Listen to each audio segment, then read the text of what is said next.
ઓમ ઓમ ઓમ. ઓછો જ અવાજ નહીં. આ બધું એમ જ છે, બરાબર? ઓમ ઓમ ઓમ.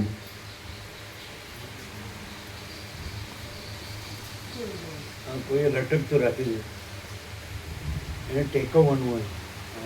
જોઈન્ટ લટકતું હતો એટલે ઢીલું થઈ જાય. હા એમ. હવે ફિટ કરો. હા એમ. લટકતું ન રાખે, એને ટેકવવું પડે, અંદર ફસાવવું પડે. આ બાજુ જોઈ લો. એને તો માંજો રાખી દો. ઓમ ઓમ ઓમ ઓમ. લાગે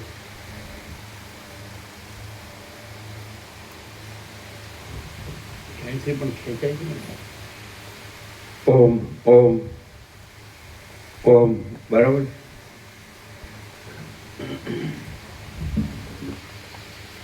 ઓમ.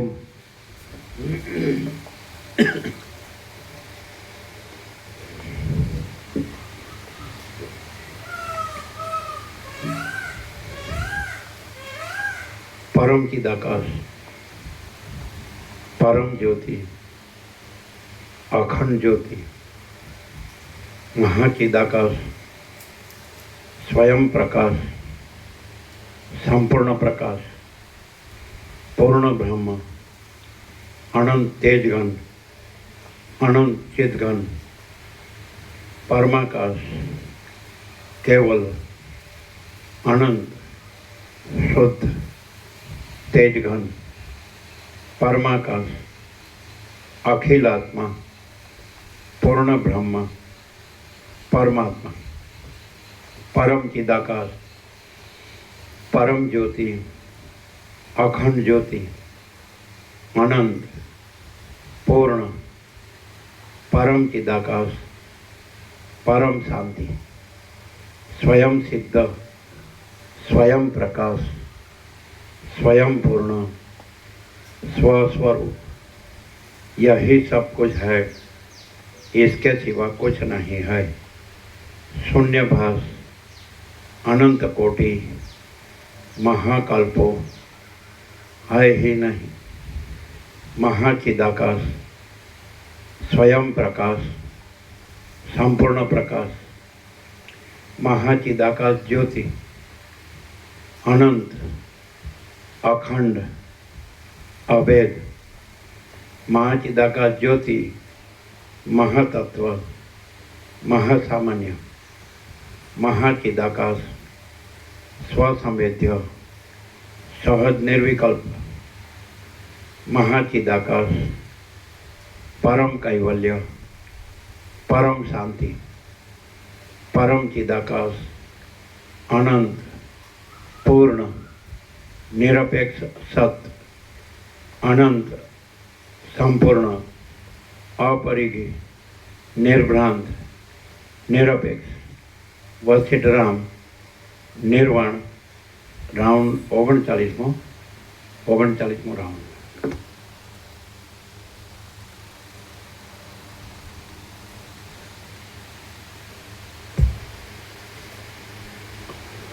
आद्य परब्रह्म सद्गुरु देव की जय. ओम श्री परमात्मने नमः. श्री योग वासिष्ठ महारामायण निर्वाण प्रकरण पूर्वाल सर्ग 25मो पेज नंबर 882. पेज नंबर 882 सर्ग 25मो. प्राण अपाननी गति अने प्राणायाम उपासन विधि. आ 25मा सर्गमां उच्छ्वासनी तथा निश्वासनी गतिओमां रेचक आदि प्राणायामनी कल्पना करवामां आवशे अने बंने पवननो जेमांथी जन्म थाय छे तथा जेमां लय थाय छे ते ब्रह्मनुं पण वर्णन करवामां आवशे. आ 25मा सर्गमां उच्छ्वासनी तथा निश्वासनी गतिओमां रेचक आदि प्राणायामनी कल्पना करवामां आवशे અને બંને પવનનો જેમાંથી જન્મ થાય છે તથા જેમાં લય થાય છે તે બ્રહ્મનું પણ વર્ણન કરવામાં આવશે. વશિષ્ઠ બોલ્યા, હે રામચંદ્રજી, એ પ્રમાણે ભાષણ કરતા તે ભૂષુંડી પક્ષીને મેં ફરીવાર તે વિષયમાં પૂછ્યું કે પ્રાણવાયુની ગતિ કેવી હોય છે. ભૂષુંડ બોલ્યો, હે વશિષ્ઠ મુનિ, તમે સઘળું જાણો છો, છતાં પણ લીલાથી મને શા માટે પૂછો છો? આપ મને લીલાથી પૂછો છો તો પણ આપના પૂછવાથી હું ઉત્તર આપું છું. પ્રાણીની ગતિના વિષયમાં મારું વચન સાંભળો. એ પવન સર્વદા ચલન શક્તિવાળો અને સર્વદા ગતિ કરનારો છે. બહારના તથા અંદરના અનેક વિભાગોવાળા આ દેહમાંથી ઉપર ગતિ કરનારો જે પવન કૌંસમાં ઉચ્છ્વાસ છે તે પ્રાણ કહેવાય છે. બહારના તથા અંદરના અનેક વિભાગોવાળા આ દેહમાં બહારથી પાછો મોઢામાં પેસીને જે અંદર ગતિ કરનારો પવન કૌંસમાં નિશ્વાસ છે તે અપાન કહેવાય છે. એ અપાન પણ સર્વદા ચલન શક્તિવાળો અને સર્વદા ગતિવાળો છે. જાગૃતમાં, સ્વપ્નમાં અને સુષુપ્તિમાં પણ એ ઉચ્છ્વાસ તથા નિશ્વાસોની ગતિથી યત્ન વગર જ જે રીતે ઉત્તમ પ્રાણાયામો થયા કરે છે તે રીતને હું લોકોના કલ્યાણને માટે જણાવું છું તે સાંભળો. કશો યત્ન કર્યા વગર પોતાની મેળે જ હૃદય કમળોની ગુહાઓમાંથી પવન ઉચ્છ્વાસ રૂપે બહાર નીકળવા તૈયાર થાય છે અને તેથી અંદરનું આકાશ ખાલી થાય છે તેને ધીર પુરુષો રેચક પ્રાણાયામ કહે છે. ઉચ્છ્વાસ મુખ વગેરેમાંથી બહાર નીકળી નીચે 12 આંગળ સુધીના પ્રદેશને દબાવે છે અને તેથી બહારના આકાશનો પ્રદેશ પૂરાઈ જાય છે. તેને ધીર પુરુષો પૂરક પ્રાણાયામ કહે છે. એવી રીતે જ બહારથી યત્ન વગર જ નિશ્વાસ અંદર પેસે છે, તેથી અંદરના આકાશનો પ્રદેશ પૂરાઈ જાય છે. તેને પણ ધીર પુરુષો પૂરક પ્રાણાયામ કહે છે. બહારથી અંદર આવેલો નિશ્વાસ પૂરો થયા પછી જ્યાં સુધીમાં ઉચ્છ્વાસ હૃદયમાં ઉદય પામ્યો ન હોય ત્યાં સુધીની અવસ્થા કુંભક કહેવાય છે કે જે યોગીઓના અનુભવમાં આવે છે. બહાર પણ રેચક, કુંભક અને પૂરક એ રીતે પ્રયત્ન વિના જ પ્રાણાયામની 3 અવસ્થાઓ થાય છે. નાકની ટોચથી બહારનો 12 આંગળ સુધીનો નીચેનો પ્રદેશ કે જે નિશ્વાસને આવવાનું સ્થાન છે તેમાં પણ સર્વદા યત્ન વગર જ પૂરક, કુંભક તથા રેચક નામના 3 સ્વભાવો થવાનું વિદ્વાન લોકોએ જે કહ્યું છે તે જણાવું છું તે તમે સાંભળો. 12 આંગળના પ્રદેશના છેડામાંથી જે નિશ્વાસ નામનો પર્વત ઉદય પામે છે, 12 આંગળના પ્રદેશના છેડામાંથી જે નિશ્વાસ નામનો પવન ઉદય પામે છે તે પવનની બહારના પ્રદેશમાં થતી તબિયત સારી જરી પાડો શક્તિ રહે.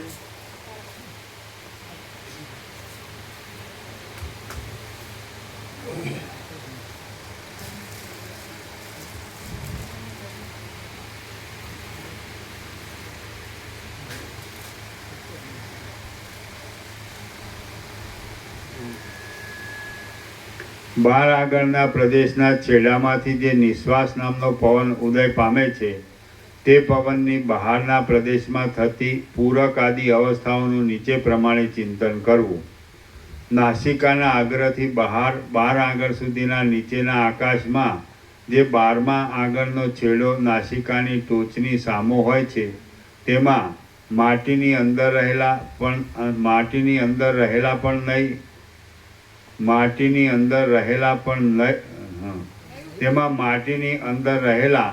નહીં ઉત્પન્ન થયેલા ગળાની પેઠે નિશ્વાસની જે સ્થિતિ હોય છે તેને વિદ્વાનો કુંભક કહે છે.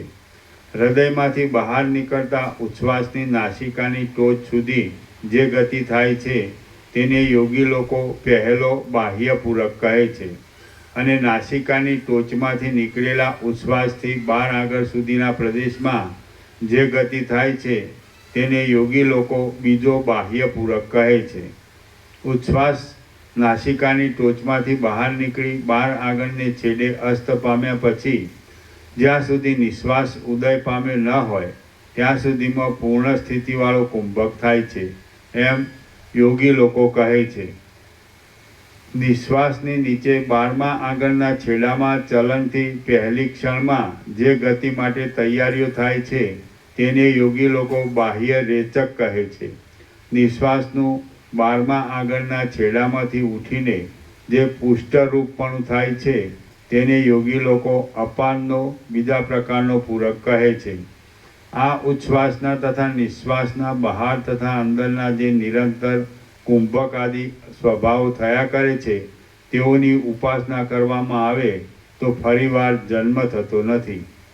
હે મોટી બુદ્ધિવાળા વશિષ્ઠ મુનિ, મેં પ્રાણ અપાનના જે આ 10 સ્વભાવો કહ્યા તેઓનું રાત્રિ દિવસ અનુસંધાન કરવાથી મુક્તિ પ્રાપ્ત થાય છે.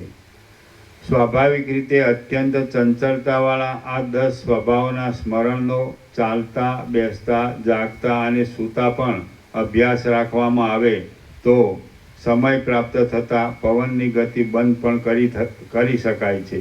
આ કુંભકાદી સ્વભાવોનું બુદ્ધિથી સારી પેટે સ્મરણ રાખવામાં આવે તો જે કાંઈ કરવામાં આવે કે જે કાંઈ ભોગવવામાં આવે તેમાં પોતાને કશું કરતા ભોગતાપણું પ્રાપ્ત થતું નથી. આ પ્રાણ ચિંતનના કામમાં વળગી રહેનારું મન બહારના વિષયોને પોતાની મેળે છોડતું જાય છે. તેથી કેટલેક દિવસે પોતાની મેળે કેવળ પદની પ્રાપ્તિ થાય છે. જેમ બ્રાહ્મણ કૂતરાના ચામડાના વાસણમાં ભરેલા દૂધ વગેરેમાં રુચિ કરતો નથી તેમ આ પ્રમાણે ચિંતનનો અભ્યાસ કરનારા પુરુષનું મન બહારના વિષયોમાં રુચિ કરતું નથી. જે વિદ્વાનો આ પ્રાણ ચિંતનનો અભ્યાસ રાખીને રહે છે તેઓ શોકથી રહિત જ થઈ ચૂક્યા છે અને જે કાંઈ પામવાનું છે તેને સંપૂર્ણ રીતે પામી ચૂક્યા છે એમ સમજવું. બેસતા, ચાલતા, ઉઠતા, સૂતા અને જાગતા પ્રાણ ચિંતનનો અભ્યાસ રાખવામાં આવે તો બંધન પ્રાપ્ત થતું નથી. પ્રાણ ચિંતનના અભ્યાસથી જેઓને બોધ પ્રાપ્ત થયો હોય છે એવા પુરુષોનું ચિત્ત મોહથી અને મેલથી રહિત અને સ્વસ્થ થઈને પ્રત્યક્ષ આત્મામાં જ રહે છે.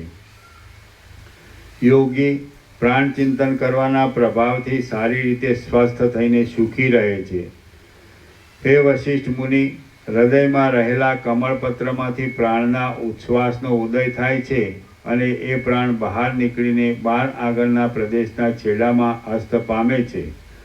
અપાનનો કૌંસમાં નિશ્વાસનો ઉદય બહારના 12મા આંગળના છેડામાંથી થાય છે અને હૃદયમાં રહેલા કમળમાં તેનો અસ્ત થાય છે. 12મા આંગળના છેડા સુધીના આકાશમાં જ્યાં પ્રાણ અસ્ત પામે છે ત્યાં તરત જ અપાન ઉદય પામે છે. પ્રાણ અગ્નિની શિખા જેમ બહારના આકાશ તરફ ચાલ્યા કરે છે અને અપાન હૃદયના આકાશ તરફ નીચા પ્રદેશમાં જળની પેઠે ચાલ્યા કરે છે.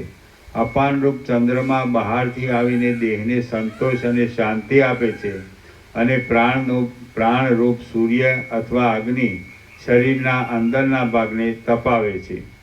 પ્રાણરૂપ ઉત્તમ સૂર્ય પ્રત્યેક ક્ષણમાં હૃદયના આકાશને તપાવીને પછી મોઢાના આગળના આકાશને તપાવે છે. અપાનરૂપ ચંદ્રમા મોઢાના આગળના ભાગને ભીંજવી દઈને પછી તરત જ હૃદયના આકાશને ભીંજવી દે છે. અપાનરૂપ ચંદ્રના છેલ્લા ભાગને પ્રાણરૂપી સૂર્ય જે ઠેકાણે કૌંસમાં હાર્દ બ્રહ્મમાં ગળી જાય છે તે પદને પામવાથી ફરીવાર શોક કરવો પડતો નથી.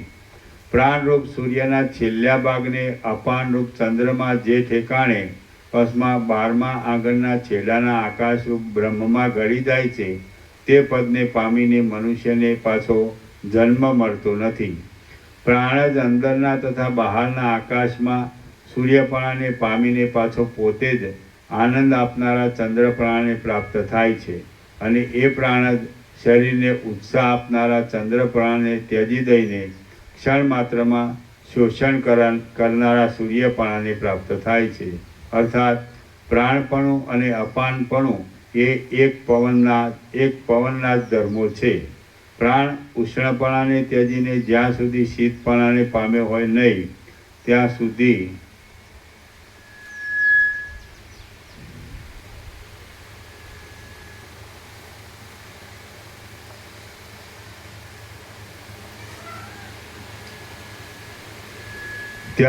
વચલી અવસ્થામાં દેહથી બહાર પ્રાણનો લય થવાને લીધે આત્માના નિર્દેહપણું, નિષ્ક્રિયપણું અને મન રહિતપણું ઇત્યાદિ વાસ્તવિક સ્વભાવો વિચારી શકાય છે.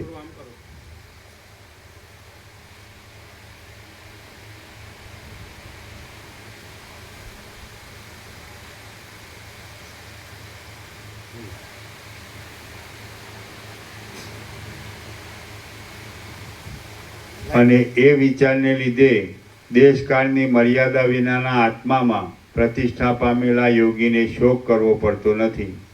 હૃદયની અંદર જેમાં પ્રાણના તથા અપાનના નિત્ય ઉદય અસ્તો થયા કરે છે એવું જે મનનું અધિષ્ઠાન કૌંસમાં બ્રહ્મ છે તે જો જાણવામાં આવે તો મન ફરીવાર ઉત્પન્ન થતું નથી. હૃદયમાં પ્રાણના, અપાનના, તેમના ઉદય તથા અસ્તોના અને તેમના જવાના અધિષ્ઠાનભૂત જે સ્વયં પ્રકાશ દેવ આત્મા છે તેને જોનારા પુરુષને દેખતો સમજવો, બીજા પુરુષો તો આંધળા જ છે એમ સમજવું. બહારનો અંધકાર ઓછો થાય અથવા ન થાય તો પણ તેથી કશું થતું નથી. માટે હૃદયના અંધકારનો નાશ કરવો જોઈએ કે જેથી મુક્તિ પ્રાપ્ત થાય છે. બહારનો અંધકાર ઓછો થાય તો કેવળ જગતનો પ્રકાશ થાય છે, પણ જો હૃદયનો અંધકાર નાશ પામે તો આત્મ સ્વરૂપનો પ્રકાશ થાય છે. જેથી હૃદયના અંધકારનો નાશ થાય તે વસ્તુને જાણવાથી મુક્તિ મળે છે. પ્રથમ યત્નપૂર્વક પ્રાણરૂપી સૂર્યના ઉદયનું અને અસ્તનું અવલોકન કરવું જોઈએ. હૃદય કમળની ગુફામાં જ્યાં અપાનરૂપી ચંદ્ર અસ્ત પામે છે તે જ સ્થાનમાંથી બહાર આવતો પ્રાણરૂપી સૂર્ય ઉદય પામે છે. જેમ છાયા અસ્ત પામતા તે જ સ્થળમાં તરત તડકો ઉદય પામે છે, તેમ અપાન અસ્ત પામતા તે જ સ્થળમાંથી હૃદય કમળમાંથી પ્રાણ ઉદય પામે છે. જેમ તડકો ચારે બાજુ નાશ પામતા તરત જ છાયા ઉદય પામે છે, તેમ પ્રાણ બહારના પ્રદેશમાં અસ્ત પામતા ક્ષણ માત્રમાં અપાન ઉદય પામે છે. હે મહામુનિ, પ્રાણની જન્મભૂમિમાં અપાન નાશ પામે છે અને અપાનની જન્મભૂમિમાં પ્રાણ નાશ પામે છે એમ સમજવું.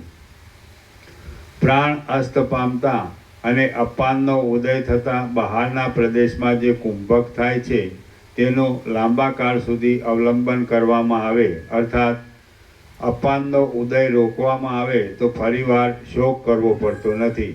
અપાન અસ્ત પામતા અને પ્રાણ ઉદય પામતા અંદરના પ્રદેશમાં જે કુંભક થાય છે તેનું લાંબા કાળ સુધી અવલંબન કરવામાં આવે, અર્થાત પ્રાણને ઉદય પામતો રોકવામાં આવે તો ફરીવાર શોક કરવો પડતો નથી. અપાનના ઉદયના સ્થાનથી દૂર ભાગમાં પ્રાણનો જે રેચક થાય છે તેનો આધાર લઈ પ્રાણને સંપૂર્ણ ખાલી કરી નાખતા સ્વચ્છ કુંભકનો અભ્યાસ કરવામાં આવે તો ફરીવાર પરિતાપ પ્રાપ્ત થતો નથી. અપાન બહારના પ્રદેશને ખાલી કરીને અંદર પેસતા પ્રાણની ગતિથી પહેલાં દેહની અંદર જે પૂરક થાય છે તેની ઉપાસના કરવામાં આવે તો પણ ફરીવાર જન્મ લેવો પડતો નથી. પ્રાણ અને અપાન એ બંને જેની અંદર લય પામે છે તે શાંત આત્મરૂપ પદનું અવલંબન કરવામાં આવે તો ફરીવાર પરિતાપ પ્રાપ્ત થતો નથી. અપાન પ્રાણનું ભક્ષણ કરી જતા અથવા પ્રાણ અપાનનું ભક્ષણ કરી જતા, અર્થાત બહાર અથવા અંદર તેઓની વચલી અવસ્થામાં દેશકાળ આદિ સઘળું ચૈતન્ય સ્વરૂપ જ થઈ જાય છે, તેનું અનુસંધાન કરવામાં આવે તો ફરીવાર શોક કરવો પડતો નથી અને મન ફરીવાર ઉત્પન્ન જ થતું નથી. જે અંદરના સ્થળમાં પ્રાણ અપાનને ગળી જાય છે અથવા જે બહારના સ્થળમાં અપાન પ્રાણને ગળી જાય છે તે બંને સ્થળમાં દેશ તથા કાળ નાશ પામે છે તેનો વિચાર કરી જુઓ. પ્રાણનો અસ્ત થયા પછી અપાનના ઉદય વગરની જે ક્ષણ રહે છે તે પ્રયત્ન વિના જ મળેલ બહારનો ઉત્તમ કુંભક છે. અને અપાનનો અસ્ત થયા પછી પ્રાણના ઉદય વગરની જે ક્ષણ રહે છે, પ્રયત્ન વિના જ મળેલ અંદરનો ઉત્તમ કુંભક છે એમ યોગીઓએ નિશ્ચય કરેલો છે. એ કુંભક જ આત્માનું રૂપ છે. એ કુંભક જ શુદ્ધ પરમ ચૈતન્ય છે. એ કુંભક જ સર્વના અધિષ્ઠાન રૂપ છે. અને એ કુંભકને પામીને ફરીવાર શોક કરવો પડતો નથી. જેમ પુષ્પની અંદર સુગંધ રહે છે, તેમ પ્રાણની અંદર રહેલ કૌંસમાં પ્રાણના અધિષ્ઠાન રૂપ અને પ્રાણથી પણ રહિત તથા અપાનથી પણ રહિત એવા ચૈતન્ય રૂપ આત્માની અમે ઉપાસના કરીએ છીએ. જેમ જળની અંદર રસ રહે છે, તેમ અપાનની અંદર રહેલા અપાનના અધિષ્ઠાન રૂપ અને પ્રાણથી પણ રહિત તથા અપાનથી પણ રહિત એવા ચૈતન્ય રૂપ આત્માની અમે ઉપાસના કરીએ છીએ. ચિદાત્મા કે જે પ્રાણના તથા અપાનના નાશ થયા પછી પણ રહે છે અને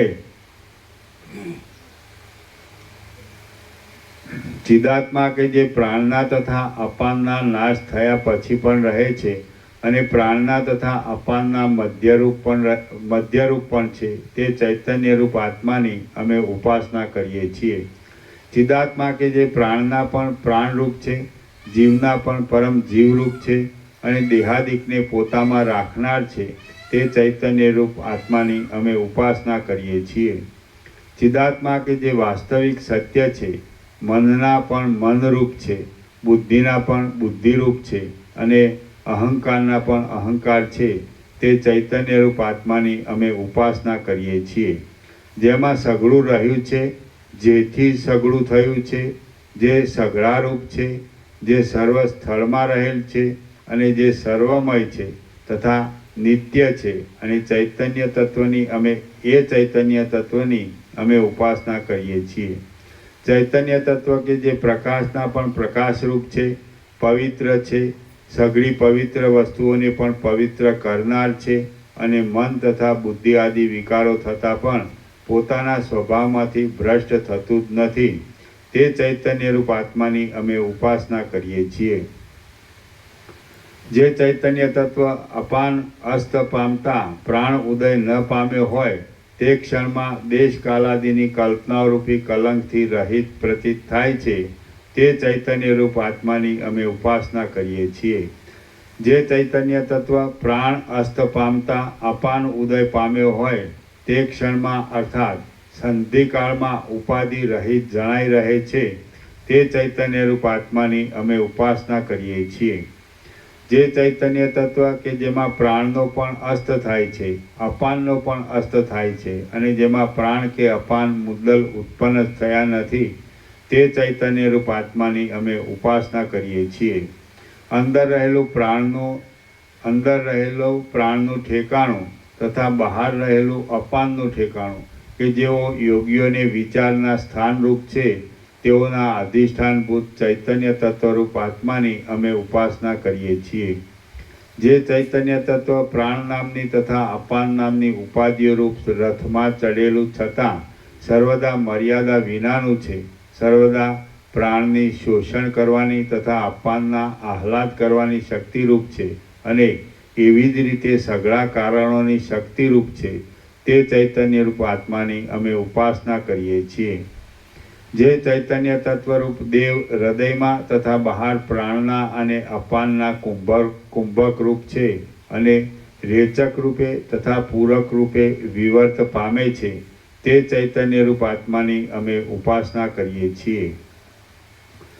જે ચૈતન્ય તત્વ પ્રાણનો તથા અપાનના ચલનમાં નિમિત્ત રૂપ છે અને તેઓની સત્તારૂપ તથા સ્ફુરણરૂપ છે, સઘળા પાપોથી રહિત છે અને સઘળા રૂપોથી રહિત છે.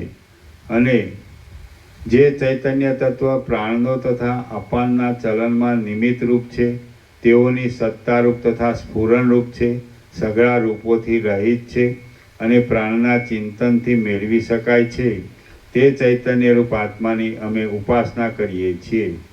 જે ચૈતન્ય તત્વ પ્રાણવાયુના ચલનરૂપ છે, વિષયોમાં ઇન્દ્રિયોની ગતિના તથા વિષયોના ઉપભોગના કારણરૂપ છે અને સઘળા કારણોના પણ કારણરૂપ છે, તે ચૈતન્ય રૂપ આત્માની અમે ઉપાસના કરીએ છીએ.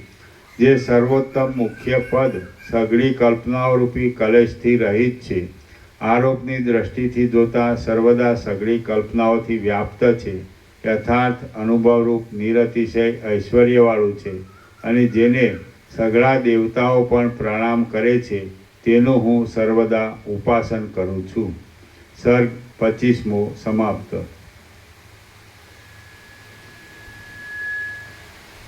સર્ગ 26મો. ભૂષુંડ ચિરંજીવી હોવાના કારણો. આ 26મા સર્ગમાં ભૂષુંડ પોતાના ચિરંજીવીપણાના કારણો કઈ સંભળાવશે. ભૂષુંડ બોલ્યો, હે વશિષ્ઠ મુનિ, મેં જે કહ્યો એ ક્રમથી પ્રાણ ચિંતન કરીને તેના પ્રભાવથી આપોઆપ નિર્મળ આત્મામાં ચિત્તની વિશ્રાંતિ મેળવી છે. એ વિશ્રાંતિનો આશ્રય લઈને હું રહ્યો છું. તેથી મેરુ પર્વતનું ચલન થતાં પણ ક્ષણ માત્ર પણ હું ચલિત થતો નથી. જતા, ઉઠતા, જાગતા અને સૂતા પણ મારી એ આત્મામાં ચિત્તની વિશ્રાંતિરૂપ સમાધિ કદી પણ ચલિત થતી નથી.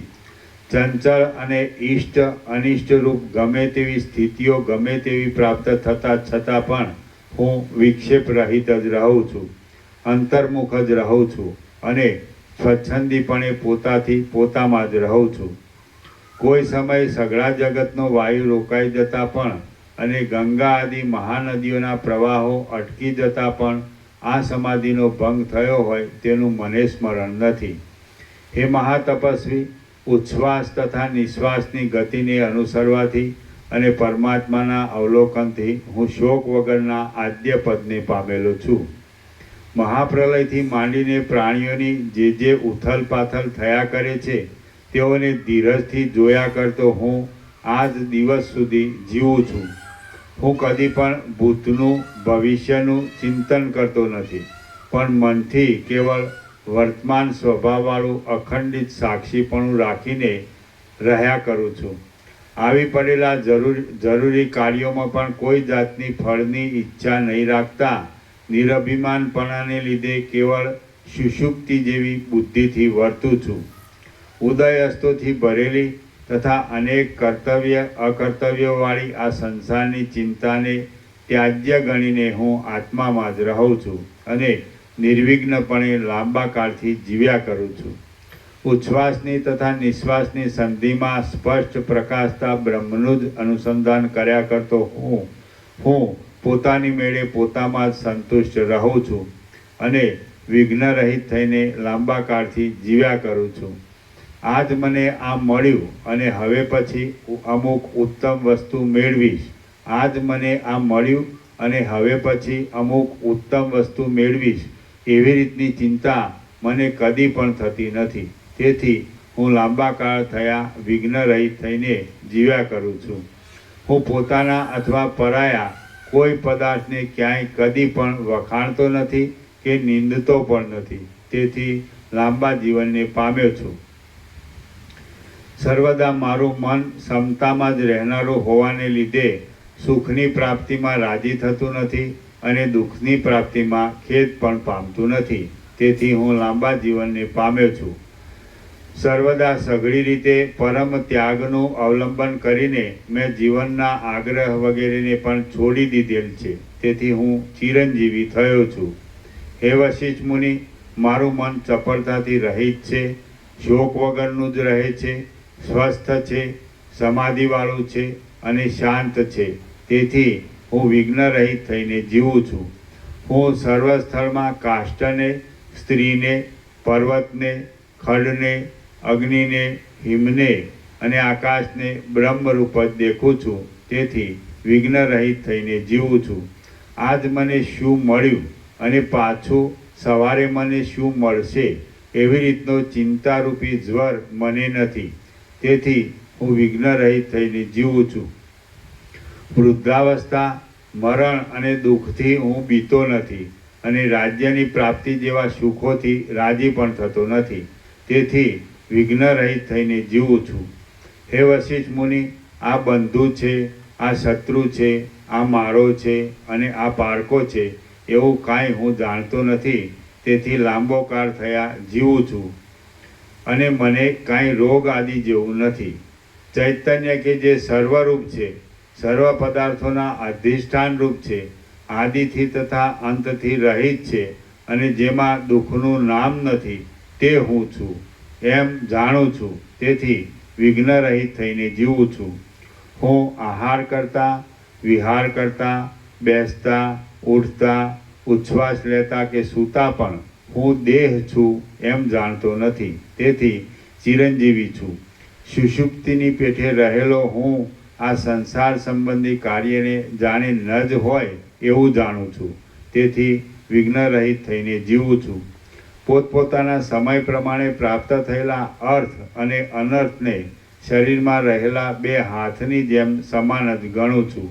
તેથી વિઘ્ન રહિત થઈને જીવું છું.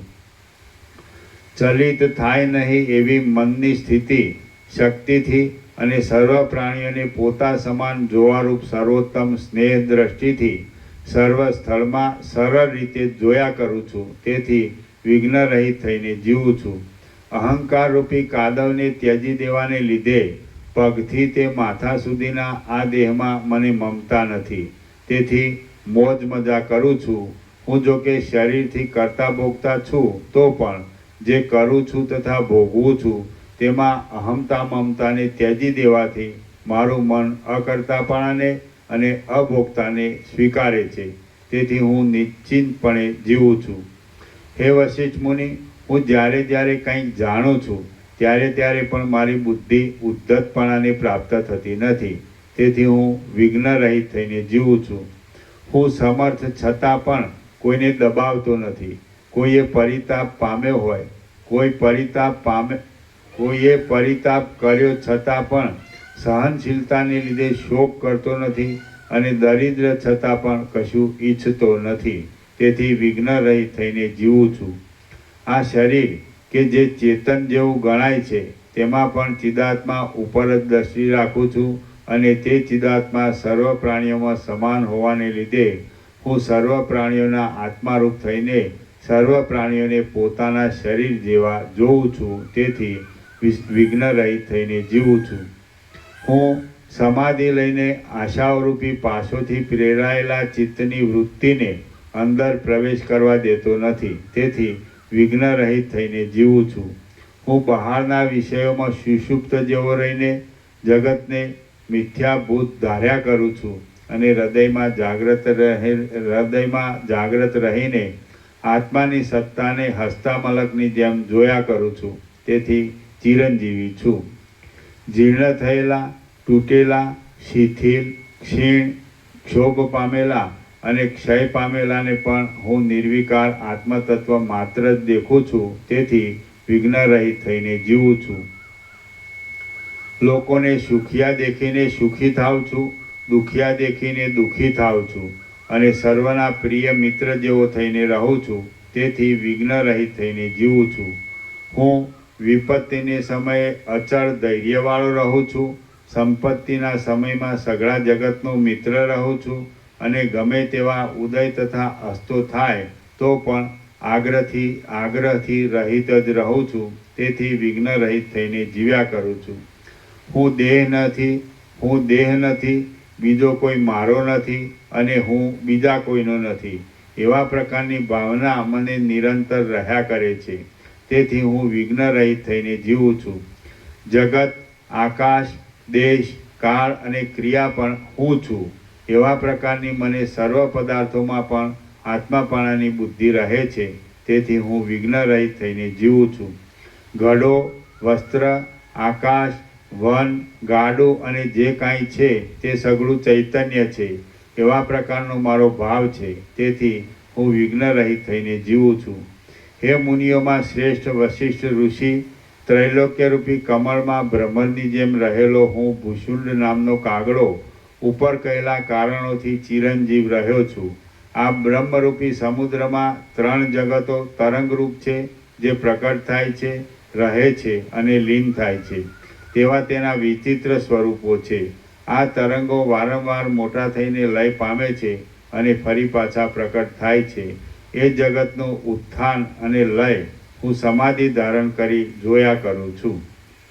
શ્રી યોગ વાસિષ્ઠ મહારામાયણમાં નિર્વાણ પ્રકરણના પૂર્વાર્ધનો ચિરંજીવી હેતુ કથન નામનો સર્ગ 26મો સમાપ્ત. સર્ગ 27મો ભૂસુંડના આખ્યાનની સમાપ્તિ. આ 27મા સર્ગમાં ભૂસુંડની પ્રશંસા, ભૂસુંડે કરેલું વશિષ્ઠનું પૂજન અને વશિષ્ઠનું આકાશમાર્ગથી પોતાના લોકમાં જવું એ વર્ણન આવશે. ભૂસુંડ બોલ્યો, જ્ઞાનના પારને પહોંચેલા હે વશિષ્ઠ મુનિ, હું જે પ્રકારથી જીવું છું અને વાસ્તવિક રીતે જે છું એ સગળું કેવળ તમારી આજ્ઞાને પાળવા માટે મેં ધીરપણાથી તમને કહી સંભળાવ્યું છે. વશિષ્ઠ બોલ્યા, હે મહારાજ, તમે પોતાનો વૃત્તાંત જે પ્રકટ કર્યો તે અતિ વિચિત્ર છે.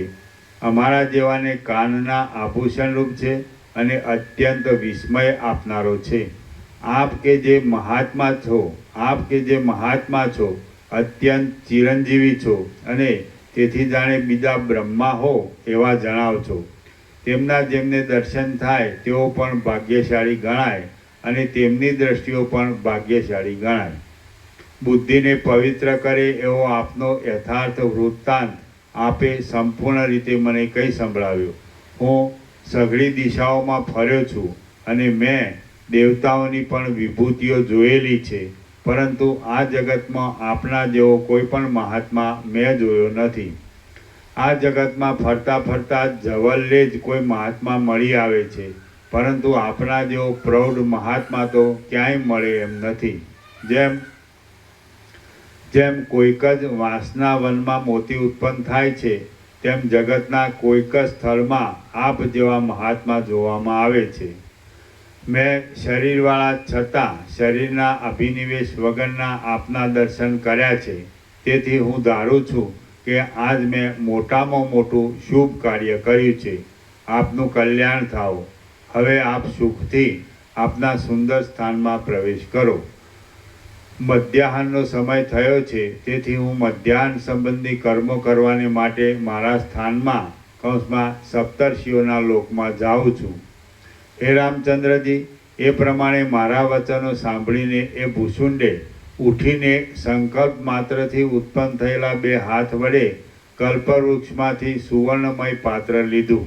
પછી પૂર્ણ બુદ્ધિવાળા એ ભૂસુંડે તે પાત્રને જળથી ભરીને તેમાં કલ્પવૃક્ષની લતાઓના પુષ્પો, કેસરાઓ ને હિમ જેવા ધોળા મોતીઓ નાખ્યા. જેમ શંકરનું પૂજન કરવામાં આવતું હતું તે રીતે તે ચિરંજીવી મુનિએ તે અર્ઘ્ય, પાદ્ય અને પુષ્પોથી ભક્તિપૂર્વક પગથી તે માથા સુધી મારું પૂજન કર્યું. પછી આપે મને વળાવવા આવવાનો પરિશ્રમ લેવો નહીં એમ બોલતો બોલતો હું આસન ઉપરથી ઉઠ્યો અને પક્ષીની પેઠે આકાશમાં ચાલ્યો. તો પણ આકાશમાં યોજન સુધી મારી પાછળ આવેલા એ ભૂસુંડને મેં મારા હાથ વડે તેમના હાથ પકડીને બળાત્કારથી અટકાવ્યા. હું ક્ષણ માત્રમાં જ આકાશના માર્ગમાંથી અદૃશ્ય થઈ જતા એ કાકભૂસુંડ ત્યાંથી પાછા વળી ગયા. સજ્જનોનો સમાગમ છોડવાના સમયમાં બહુ ખેદ થાય એ સ્વાભાવિક જ છે. જેમ તરંગો સમુદ્રના જુદા જુદા પ્રદેશોમાં અદૃશ્ય થાય છે, તેમ અમે આકાશના જુદા જુદા પ્રદેશોમાં પરસ્પરથી અદૃશ્ય થયા. પછી હું કે જેના મનમાં ભૂષુંડનું સ્મરણ સતત લાગી રહ્યું હતું તે આકાશ માર્ગે સપ્તર્ષિઓના લોકમાં જઈ સપ્તર્ષિઓને મળ્યો. ત્યાં આવ્યા પછી મારી સ્ત્રી અરુંધતીએ મારી પૂજા કરી. હે રામચંદ્રજી, સત્યયુગના પહેલાં 200 વર્ષ વ્યતીત થયા પછી હું મેરુ પર્વતના શિખર ઉપરના તે કલ્પવૃક્ષમાં ભૂસુંડને મળ્યો હતો. હમણાં તો સત્યયુગ પૂરો થઈને ત્રેતાયુગ ચાલે છે કે જે ત્રેતાયુગના મધ્યમાં તમે જન્મ્યા છો. એ પછી આજથી 8મે વર્ષે એ જ પર્વતની ઉપર હું ભૂસુંડને મળ્યો હતો. તે સમયે પણ ભૂસુંડનું રૂપ વૃદ્ધાવસ્થા વિનાનું જ હતું. મેં આ પ્રમાણે તમને ભૂસુંડનો વિચિત્ર તથા ઉત્તમ વૃત્તાંત કહી સંભળાવ્યો. હવે આ ઉપરથી મનમાં વિચાર કરીને જે માર્ગ યોગ્ય જણાય તે માર્ગે યોગને માર્ગે અથવા જ્ઞાનને માર્ગે તમે ચાલો. વાલ્મીકી બોલ્યા, નિર્મળ બુદ્ધિવાળો જે પુરુષ આ મહાત્મા કાકભૂષણની ઉત્તમ કથાને જગતમાં ફેલાવશે તે પુરુષ જન્મ આદિના ભયોથી વ્યાપ્ત થયેલા વ્યાકુળ જીવોથી ભરેલી આ માયારૂપ નદીને પ્રયત્નથી આ શરીર વડે તરી જશે. શ્રી યોગ વાસિષ્ઠ મહારામાયણમાં નિર્વાણ પ્રકરણના પૂર્વાર્ધના ભૂષુંડ ઉપાખ્યાનની સમાપ્તિ નામનો સર્ગ 27મો સમાપ્ત. સર્ગ 28મો. દેહાદીની અનિયમિતતા અને તેમના પર થયેલી ભ્રાંતિ. આ 28મા સર્ગમાં આખ્યાયિકાનો સંબંધ દેહનું અનિત્યપણું અને દેહાદીનું ભ્રાંતિ માત્રપણું કહેવામાં આવશે. વશિષ્ઠ બોલ્યા, હે રામચંદ્રજી, આ પ્રમાણે ભૂષુંડનો વૃત્તાંત મેં તમને કહી સંભળાવ્યો. ભૂષુંડ આ બુદ્ધિ વડે જ મોહરૂપી સંકટમાંથી નીકળે છે. હે રામચંદ્રજી, તમે પણ પ્રાણ ચિંતનના અભ્યાસથી આ દ્રષ્ટિનો આશ્રય લઈ ભૂષુંડની જેમ સંસારરૂપી મહાસાગરને તરી જાઓ. ભૂષુંડ નિરંતરના અભ્યાસથી ઉત્પન્ન થયેલા જ્ઞાનથી અને યોગથી જે રીતે પરમ પદને પામ્યા છે તે રીતે તમે પણ તે પદને પામો. પ્રાણનો અને અપાનનો અવલોકન કરનારા અને બુદ્ધિને વિષયોમાં આસક્ત નહીં રાખનારા સર્વે પુરુષો ભૂષુંડની પેઠે પરમ તત્વમાં વિશ્રાંતિને પ્રાપ્ત થાય છે. વિજ્ઞાનના આ વિચિત્ર પ્રકારો તમે સાંભળ્યા, તો હવે બુદ્ધિને સ્થિર કરીને જેમ યોગ્ય લાગે તેમ કરો. રામ બોલ્યા, હે મહારાજ, આપ કે જે પૃથ્વીના સૂર્યરૂપ છો તેમણે જ્ઞાનરૂપી કિરણોથી મારા હૃદયમાં ઘણા જ દુષ્ટ અજ્ઞાનરૂપ સંપૂર્ણ અંધકારને નષ્ટ કરી નાખ્યો છે. હે મહારાજ, અમે જાગ્રત છીએ, પ્રસન્ન થયા છીએ, પોતાના સ્થાનમાં બેસી ચૂક્યા છીએ અને તમારી જેમ જાણવા યોગ્ય વસ્તુને સંપૂર્ણ રીતે જાણી લઈને સ્થિર થયા છીએ. અહો ગુરુ મહારાજ, અત્યંત વિસ્મય આપનારું અને ઉત્તમ અર્થનો બોધ આપનારું ભૂષુંડનું ચરિત્ર આપે કંઈ સંભળાવ્યું. હે મહારાજ, આપે આ ભૂષુંડના ચરિત્રમાં માંસ, ચામડી તથા અસ્થિઓથી રચાયેલું શરીરરૂપી ઘર કહ્યું. તે ઘર કોણે રચેલું છે, ક્યાંથી ઉઠેલું છે, કેવા પ્રકારની સ્થિતિ પામેલું છે અને તેમાં કોણ રહે છે? વશિષ્ઠ બોલ્યા, હે રામચંદ્ર, પરમાર્થ સમજાવવાને માટે અને સઘળા દોષોને ટાળવાને માટે હું યથાર્થ રીતે જે કહું છું તે સાંભળો. હાડકારૂપી થાંભલાવાળું 9 દ્વારોરૂપી અને રુધિરના તથા માંસના લેપવાળું આ શરીરરૂપી ઘર કોઈએ પણ કરેલું નથી. આ શરીરરૂપી ઘર મિથ્યા આભાસ માત્ર છે જ એવી આપણને ખાતરી થયા કરે છે. નેત્રના દોષને લીધે દેખાતા બીજા ચંદ્રના વિભ્રમ જેવું છે અને અનિર્વચનીય છે. જ્યાં સુધી 2 ચંદ્ર દેખાય છે ત્યાં સુધી ચંદ્રમાં 2પણું છે જ, પણ વાસ્તવિક રીતે ચંદ્ર એક જ છે. તે જ પ્રમાણે જેટલી વાર દેહ દેખાય છે તેટલી વાર દેહ છે, પણ વસ્તુતઃ દેહ મિથ્યા જ છે. મિથ્યા છતાંય તે પ્રતીત થતો હોવાથી અનિર્વચનીય કહેવાય છે. જેમ સ્વપ્નના સમયમાં સ્વપ્ન છે પણ બીજા સમયમાં તે મિથ્યા જ છે, અને જેમ પરપોટાના આકારમાં પરપોટો છે પણ બીજા સમયમાં મિથ્યા જ છે, તેમની દેહની પ્રતીતિના સમયમાં દેહ છે પણ આત્મદર્શનના સમયમાં મિથ્યા જ છે.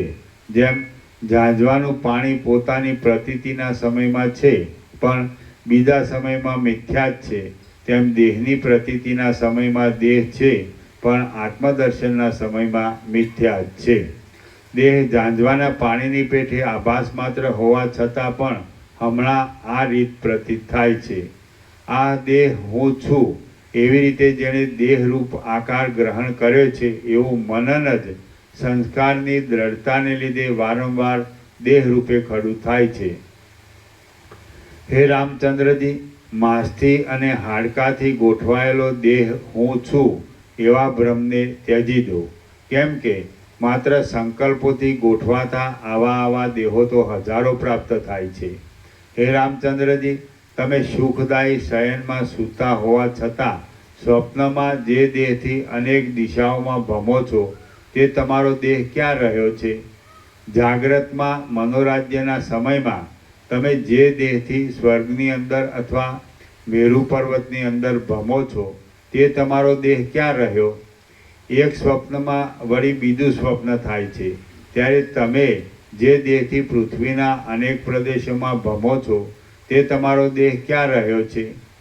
એક મનોરાજ્યમાં કલ્પાયેલા બીજા મનોરાજ્યમાં તમે જે દેહથી મોટી મોટી વૈભવોવાળી ભૂમિઓમાં ભમો છો તે તમારો દેહ ક્યાં રહ્યો છે?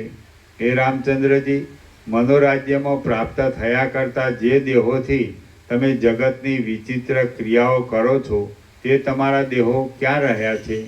સ્વપ્નમાં સંકલ્પ માત્રથી રૂપાળી લાગતી અને અનુરાગવાળી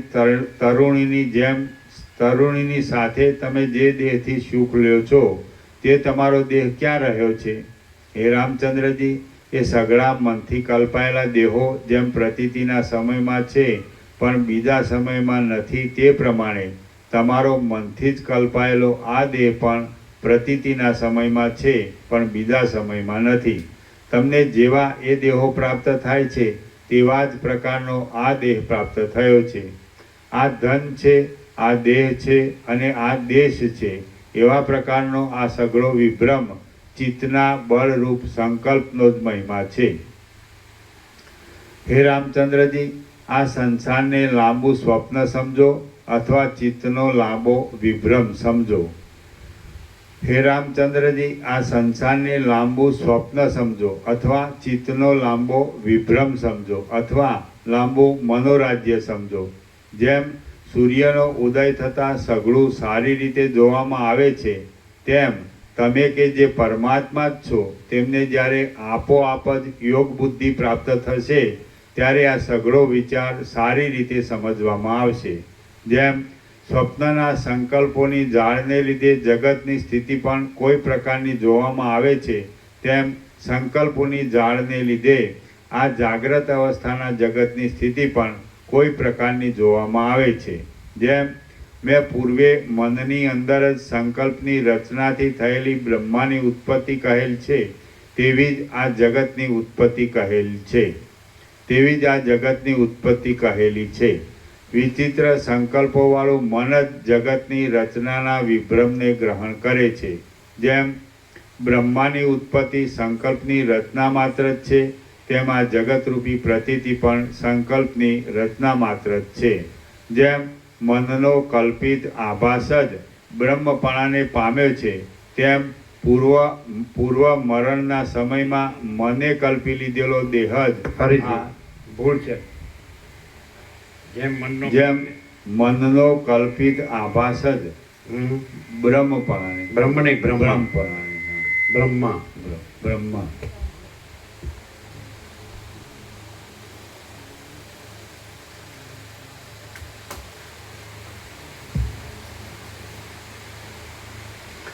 જેમ મનનો કલ્પિત આભાસ જ બ્રહ્માપણાને પામ્યો છે તેમ પૂર્વ મરણના સમયમાં મને કલ્પી લીધેલો દેહ જ આ દેહરૂપે પ્રતીત થાય છે. પૂર્વે વાસનાના અતિશયપણાથી લાંબા કાળ સુધી પ્રવાહ રૂપે જે દેહને જેવી રીતે ચિંતવવામાં આવ્યો છે તે દેહ તેવી આકૃતિના ઉદયથી હમણાં જોવામાં આવે છે. પુરુષ પ્રયત્નથી મનને અંતર્મુખ કરીને આત્મદર્શન કરવામાં આવે ત્યારે આ દેહરૂપ તથા જગતરૂપ સંકલ્પ ચૈતન્ય રૂપ જ થઈ રહે છે. હે રામચંદ્રજી, જો વિપરીત સંકલ્પ કરવામાં આવે તો વિપરીત થઈ જવાય છે. હે રામચંદ્રજી, જો વિપરીત સંકલ્પ કરવામાં આવે તો વિપરીત જ થઈ જવાય છે. આ દેહ હું છું અને આ સંસાર મારો છે એવી ભાવના કરવામાં આવે તો તેવો જ અનુભવ થાય છે. મિથ્યા પદાર્થ પણ ભાવનાની મજબૂતીને લીધે સાચો પ્રતીત થાય છે. હે રામચંદ્રજી, જેમ અત્યંત પ્રિય સ્ત્રીની તીવ્ર વેગથી ભાવના કરવામાં આવે તો તે સ્ત્રી તરત સર્વત્ર જોવામાં આવે છે તેમ જે વસ્તુની તીવ્ર વેગથી ભાવના કરવામાં આવે છે તે વસ્તુ તુરત સર્વત્ર જોવામાં આવે છે.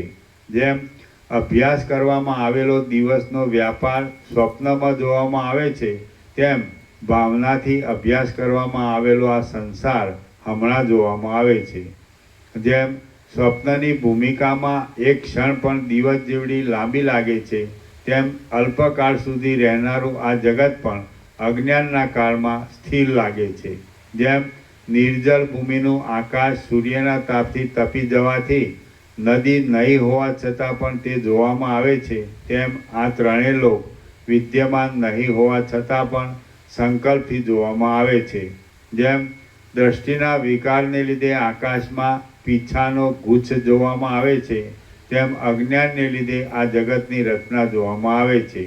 જેમ નિર્વિકાર દ્રષ્ટિથી જોતા તે પીછાનો ભારો આકાશમાં જોવામાં આવતો નથી, તેમ યોગ્ય વિચારથી જોતા આ જગતરૂપી રચના પણ જોવામાં આવતી નથી.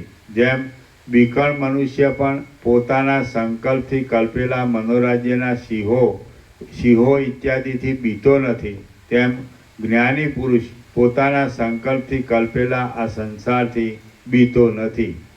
જે પોતાનો આત્મા છે તે જ હમણાં બહિર્મુખ દશામાં જગત રૂપે પ્રતીત થાય છે. માટે આવી રીતની સંસારની સ્થિતિમાં શા માટે બીવું? જે ભય થાય છે તે પણ આત્માથી જુદો નથી. માટે જે ડરે છે તેનું જ કંઈક વિવેચન કરવું યોગ્ય છે. જે ડરનાર છે તે જ વિવેચનથી શુદ્ધ થાય તો તેમાં આ જગતનો મોહ બિલકુલ જોવામાં આવતો નથી. જેમ સોનામાં ત્રાંબાની ખોટી પ્રતીતિ થતાં સોનું ત્રાંબા રૂપે દેખાય છે, પણ અગ્નિથી તપાવતા તે દોષ દૂર થઈને સોનું જ દેખાય છે, તેમ કેવળ યથાર્થ વિચારથી શુદ્ધિ પામેલો આત્મા ફરીથી મેલને ગ્રહણ કરતો નથી. આ બ્રહ્માંડ સત્ય પણ નથી અને અસત્ય પણ નથી, પરંતુ કેવળ આભાસ માત્ર જ છે. એવી રીતે અન્ય કલ્પનાનો ત્યાગ કરવો એ જ યથાર્થ અવલોકન છે. મરણ, જીવન, સ્વર્ગ, જ્ઞાન અને અજ્ઞાન ઇત્યાદિ સઘળું ચૈતન્ય પ્રકાશથી જુદું છે જ નહીં. એવી રીતે એકતા જોવી એ જ યોગ્ય વિચાર છે.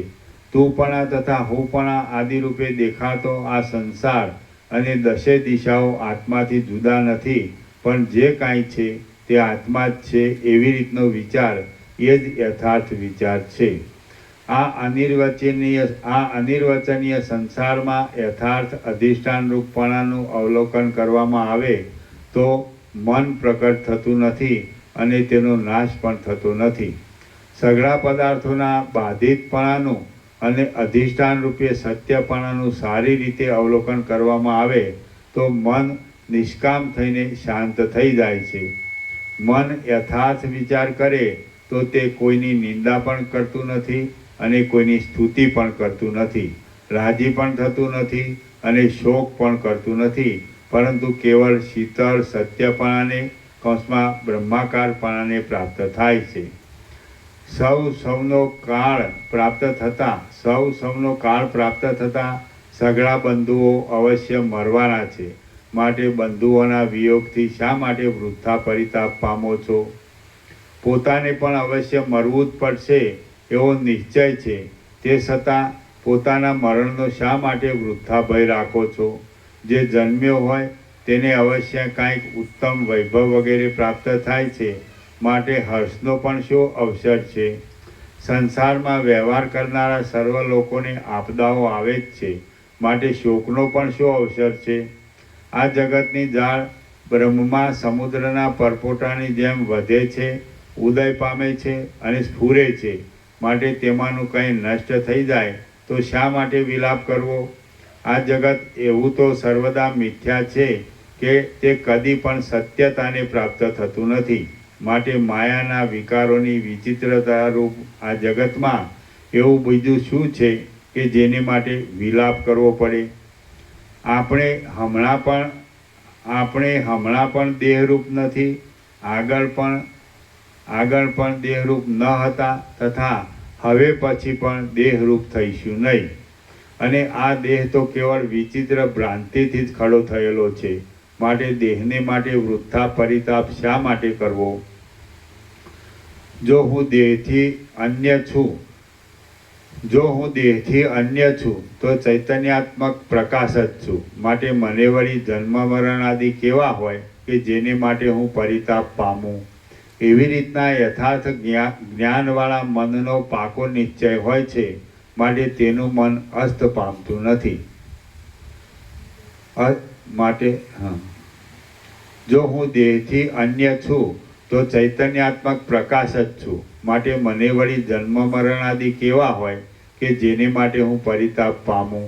એવી રીતના યથાર્થ જ્ઞાનવાળા મનને પાકો નિશ્ચય હોય છે. માટે તેનું મન અસ્ત પામતું નથી, ઉદય પામતું નથી અને પરિતાપને પણ પ્રાપ્ત થતું નથી, પરંતુ શાંત જ રહે છે. જેમ તેતર પક્ષીની માળો બનાવવા માટે તરણાઓના મૂળમાંથી કઠણ ભાગોને ત્યજી દઈને અણીઓને જ ગ્રહણ કરે છે, તેમ બ્રહ્મવેત્તા પુરુષ સર્વ પદાર્થોમાં બાધિત ભાગોને ત્યજી દઈને પદાર્થોના બ્રહ્મપણાને સ્વીકારે છે. એટલા માટે બાધિત ભાગને ત્યજી દેવાને માટે આ મિથ્યાભૂત સંસારમાં જરા પણ રુચિ રાખવી નહીં. જો રુચિ રાખવામાં આવે તો જેમ મજબૂત દોરીથી બળદ બંધાય છે તેમ રુચિથી જીવ બંધાઈ જાય છે. એટલા માટે તમારે બુદ્ધિથી આ સગળો સંસાર મિથ્યા છે એવો નિર્ણય કરીને રુચિ વગરની બુદ્ધિથી સંસારમાં વિહાર કરવો. તમે કે જે મહાબુદ્ધિમાન છો તેમણે લીલાથી જ રુચિને તથા અરુચિને પણ ત્યજી દઈને નિષિદ્ધની ઉપેક્ષા રાખીને જે શાસ્ત્ર રીતિ પ્રમાણે કર્તવ્ય છે તે જ કરવું. જેમ સૂર્યનો તાપ મટી જતાં સઘળું ભુવન શીતળ થઈ જાય છે, તેમ આ સઘળું જગત આભાસ માત્ર જણાતા પુરુષનું મન શીતળ થઈ જાય છે. સઘળા પદાર્થોમાં વિશેષ આકારોને ત્યજી દઈને સત્તા સામાન્ય રૂપનું જ અવલોકન કરો. હે મહાત્મા રામચંદ્રજી, આ જગત આભાસ માત્ર છતાં કેવળ ચિત્તે કરેલી વિશેષોની કલ્પનાઓથી કલંકિત થયું છે.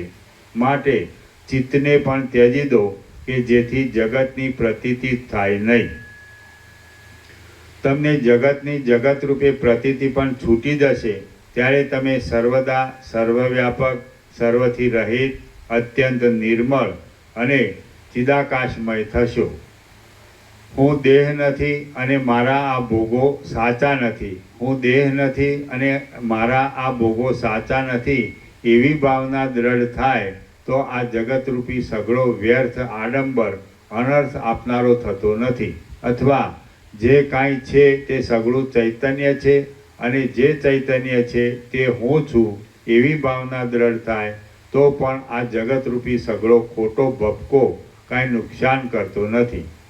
ચૈતન્યમાં સર્વના બાદનું ચિંતન અથવા સર્વમાં ચિદ્રૂપપણાનું ચિંતન એ બંને વિચારો સત્ય છે અને અત્યંત સિદ્ધિ આપનારા છે. હે રામચંદ્રજી, આ બંને વિચારોમાંથી જે વિચાર તમને રમણીય જણાય તે વિચારનો આશ્રય કરો.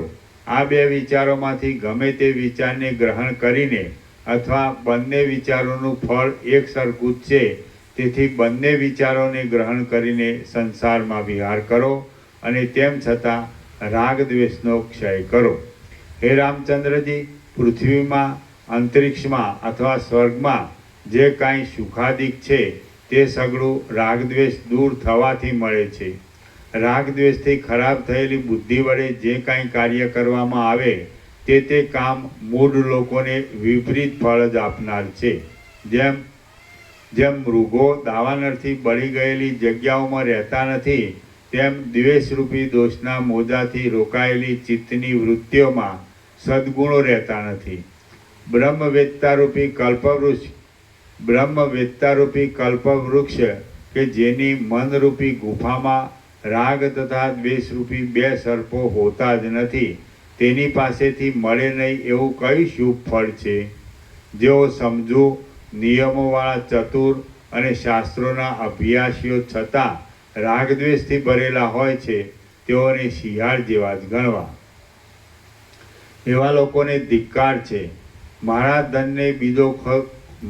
ધનને બીજો ખાઈ ગયો અને અમુકની પાસેથી અવશ્ય લેવાનું ધન મેં ગફલતથી છોડી દીધું. એવા પ્રકારની વ્યવહારની ખટપટો તથા રાગદ્વેષના ક્રમો અત્યંત તુચ્છ જ છે. ધન, બંધુઓ તથા મિત્રો વગેરે વારંવાર આવે છે અને જાય છે, માટે વિવેકી પુરુષ એમાં શા માટે રુચિ રાખે અને શા માટે અરુચિ પણ રાખે? પ્રિય વસ્તુઓની ઉપર રુચિઓથી અને અપ્રિય વસ્તુઓની ઉપર અરુચિઓથી ફેલાયેલી આ પરમેશ્વરની માયારૂપ સઘળી સંસારની રચના આસક્તિવાળાને અત્યંત નીચે પાડી નાખે છે. હે રામચંદ્રજી, ધન, સ્વજન અને દેહ વાસ્તવિક રીતે સત્ય નથી, પણ મિથ્યા જ છે અને મારા છે એવી રીતે મિથ્યા જ માની લેવામાં આવ્યા છે. એ સિદ્ધાંત છે. સઘળું જગત આદિમાં પણ નથી, અંતમાં પણ નથી અને મધ્યમાં પણ અસ્થિર છે તથા ચિંતાઓને ઉત્પન્ન કરનારું છે. માટે વિવેકી પુરુષ આદિ, મધ્ય અને અંત એ ત્રણમાંથી કયા સ્થળમાં આસક્તિ બાંધે? બીજાએ કલ્પેલા આકાશના ઝાડમાં વિવેકીને આસક્તિ થાય જ નહીં. જેમ એક પુરુષે આકાશમાં કલ્પેલી સ્ત્રીને દૂર રહેલો બીજો પુરુષ ભોગવતો હોય, તેમ સંકલ્પે કલ્પેલી આ સંસારની રચનાને આત્મા દૂર રહેલો હોવા છતાં ભોગવે છે. માટે સંસારની રચનામાં ભમો નહીં. પ્રાણીઓની આ સઘળી ચોતરફની અને ગરબડ ભરેલી દોડાદોડ ગંધર્વનગરની રચનાના વિલાસ બરાબર છે, એમ વિદ્વાનોએ સિદ્ધાંત કહેલો છે. આજ ગત સંકલ્પના પૂરની જેમ મિથ્યા જ ઉઠેલું છે. આ જગત સંકલ્પના પૂરની જેમ મિથ્યા જ ઉઠેલું છે અને અધિષ્ઠાન સર્વત્ર હોવાને લીધે તથા કલ્પનાનો સર્વત્ર સંભવ હોવાને લીધે સર્વત્ર રહેલું છતાં પણ સુષુપ્તિના જેવું શૂન્ય છે. આ નિરંતર લાગુ પડેલો જોવામાં આવતો સંસાર લાંબા સ્વપ્નના નગરના ઝાડ જેવો છે અને અજ્ઞાનરૂપી નિદ્રામાં લોટવાથી જ પ્રતીત થાય છે, એમ સમજો.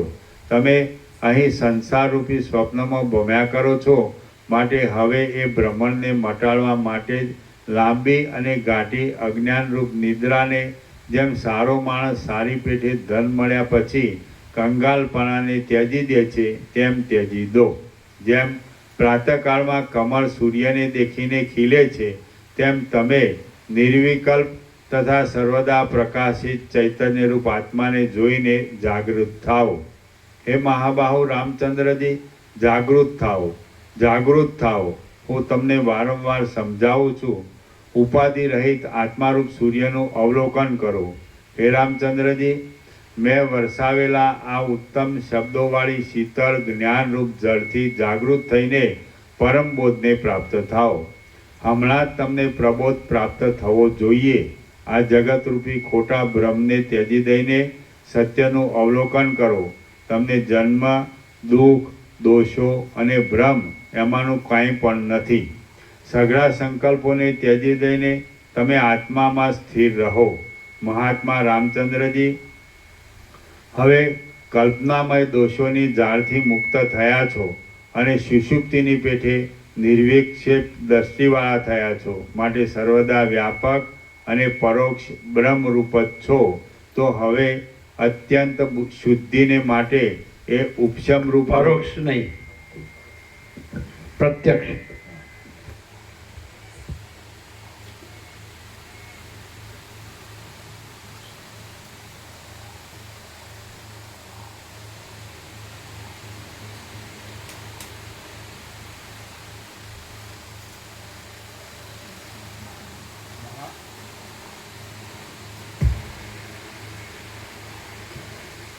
મહાત્મા રામચંદ્રજી, તમે કલ્પનામય દોષોની જાળથી મુક્ત થયા છો અને સુષુપ્તિની પેઠે નિર્વિક્ષેપ દ્રષ્ટિવાળા થયા છો. માટે સર્વદા વ્યાપક અને પ્રત્યક્ષ બ્રહ્મરૂપ જ છો.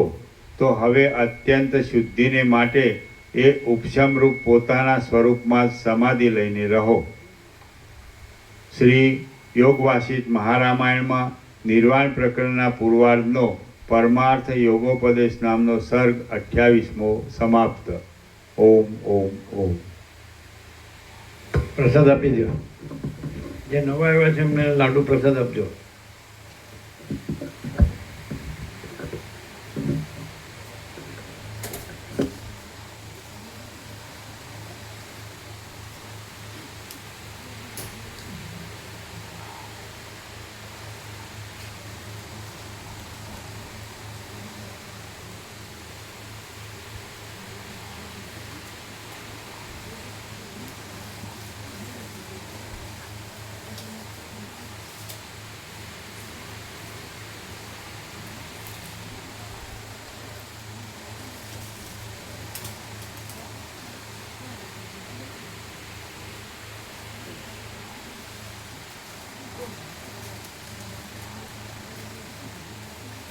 તમને ખબર પડશે કોણ કોણ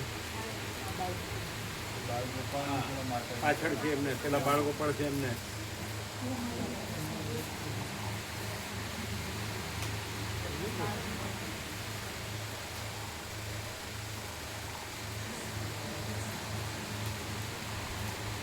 પાછળ પાછળ બંને ને બપોરે આપ્યા હતા એમ પ્રસાદ આપ્યો હા તો બીજા જીના બીના માતાજી બાકી માતાજી બાકી જીના માતાજી હા વ્યાસજીના અચ્છા આવ્યા હતા આવ્યા હા હતા. બરોબર તમે આવ્યા હતા વ્યાસ પૂર્ણિમા આવે બરોબર એટલે બધાને આપ્યા ને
શું છે પછી એ વાત તો પડી ગઈ કેમ શું થયું?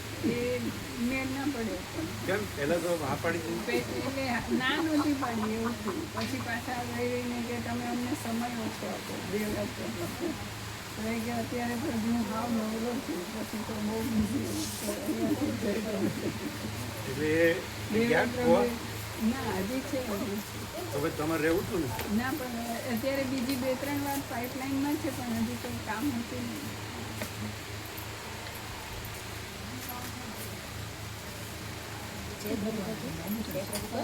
કરો કરો કરો કેમ કરવાનું હા જય કરો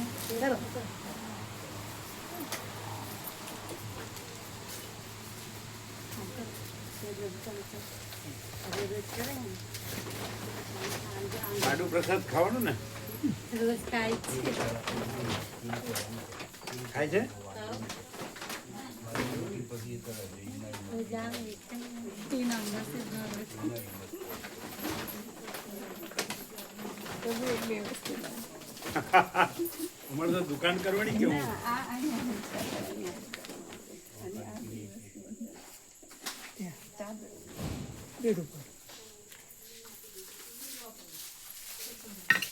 એ શું છે એ તો અમારી પાણીની બોટલ શું છે પાણીની બોટલ છે રેનકોટ છે પાણી પાણી ગંગાજળ પાણી કયો તો હું વાંધો છે બધું એક જ છે ને. આ અંદર મોકલાવી દે આ અહીંયા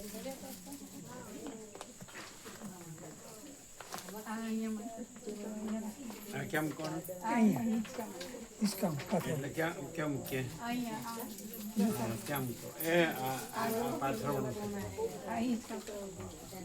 અંદર મૂકો. આ ગોવિંદ પ્રભુ ક્યાં એ તો તમે અર્થતંત્ર તમે મૂક્યો આ અંદર ખુરશી છે ને એનો લાઈટ વગર ખબર પડશે ને એના બંધ ઉગાડ કરતા મચ્છર અંદર પેશી નો જાય. લાઈટ નાખે તો મોબાઈલ તો થશે. પ્રસાદ લીધો કે નહીં?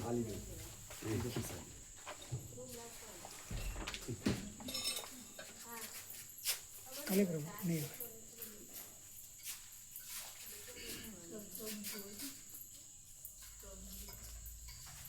કાલે પ્રભુ કાલે રજા રાખો કાલે રજા રાખવાની એમ તો પછી પેલા બોર્ડ લગાવવાનું મેં બેનર આવશે આનું પ્રભુની આવશે એ તો આવશે કાકા પ્રભુ એમ કાકા આનંદ પ્રભુ અને ચિરાગ પ્રભુ છે. અચ્છા કાલે કામ છે કે ચિરંજીવીને હાથ ઉભીને આવ્યા બહાર જવાના ચિરંજીવી ખરા ને હાથ ઉભીને આવ્યા છે એટલે બહાર જવાના એટલે ઘરે કોઈ છે નહીં પાણી છે કેમ છે? આનંદ મંગળ થરાથી આવ્યા. થરા તમે થરા રહ્યો ને? હા આમ અમદાવાદ આવી ગયા. આમ આવું થરાથી રહ્યો. વતન થરા. વતન થરા પણ આમ રહ્યો છો ક્યાં? અમદાવાદ. અમદાવાદ રહ્યો છો? અમદાવાદ આવી ગયા. આ બધા અમદાવાદથી રોજ આવે છે? એટલે મને આ ખબર પડી. એ રોકાવાયા રોજ આવે છે. રોકાવાયા સારું હવે અમદાવાદ કાયમી ખાતે આવી ગયા. કાયમી ખાતે આવી ગયા અમદાવાદ. અમદાવાદથી સવાર સાંજ આવે છે ભાવિકો. અચ્છા હા મારે ભાઈ બાબો મૂકવા આવ્યો હતો. અચ્છા અમે રોકાવાના છે. હા એટલે ઘરે કોઈ નથી એમ.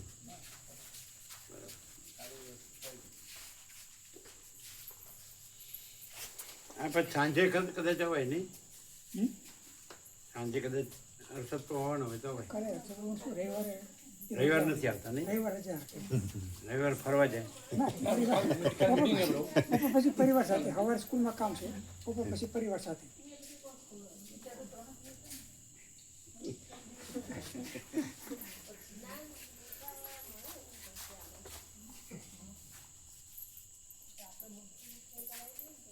જય કરો જય કરો ઘરે તો રોજ કરે ઉઠીને આપણે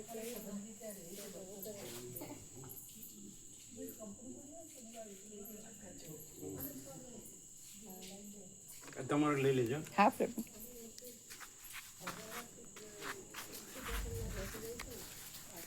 બોટલ કેવી રાખી? કોકા કોલા જેવી. મને સંતોષ થાય ને કે કોકા કોલા પીધા પેલા બહુ પીતા કોકરા એ પછી બીજી કોકા કોલા એ બીજી જાતની. ટેસડા કરવામાં કઈ બાકી નથી.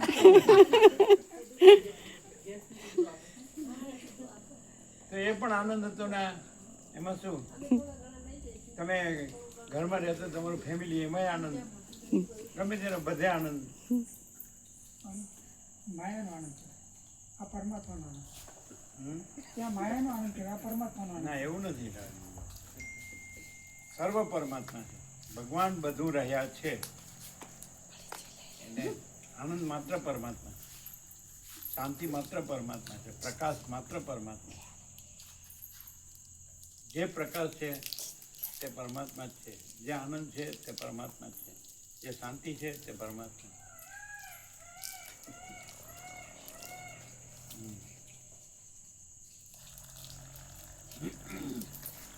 એટલે બધી ડબલ બેડની ચાદરો છે.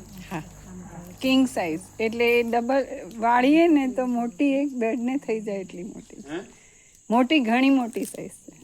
એટલે આમ ડબલ કરીને પથ્થર ચાલે એવું છે. હા. 7x4 માં થઈ જાય. ડબલ કરી ચાલે. કિંગ સાઇઝ છે. અમે એવી રીતે જ પાથર. હા એવી જ છે. કિંગ ને તો બધું કિંગ સાઈઝ જ હોય ને.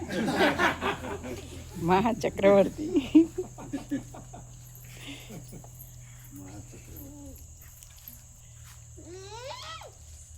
ને બેટા